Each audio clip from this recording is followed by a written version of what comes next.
Y'all want to talk about marijuana? Let's do it.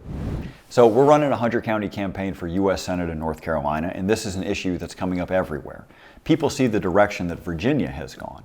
They've decided to take a regulatory approach, like with alcohol and tobacco, instead of a criminal approach. And that's going to be good for Virginia farmers. It's going to be good for tax revenue. It's going to be good for their criminal justice system. 17 states have gone this direction. States like Michigan and South Dakota and Alaska and Montana, and the sky has fallen in none of them. You haven't seen an increase in crime. You haven't seen an increase in the use of harder drugs. What you've seen is an increase in tax revenue and a decrease in low-level arrests, which is what we should want, right? Those are both good things. The country is moving forward. We are standing still. What's about to become a cash crop for Virginia can still get you prison time in North Carolina.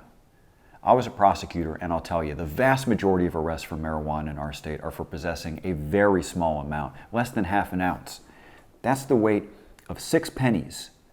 And we had over 30,000 of those charges last year.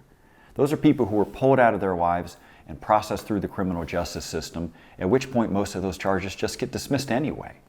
But thousands of people, often people who don't have an attorney, still end up getting a permanent criminal conviction. Does this really make sense? In light of what we could do instead, we can turn this into a regulated space, still control access, still have rules in place, but stop using this as something that can derail someone's education, their career, their future. And you should know, people of color are over 3 times more likely to be arrested for marijuana, even though white people use it just as much. You cannot have a full conversation about racial justice without addressing the racial patterns of enforcement that we've seen with marijuana laws. We should expunge those records and help those folks move on with their lives.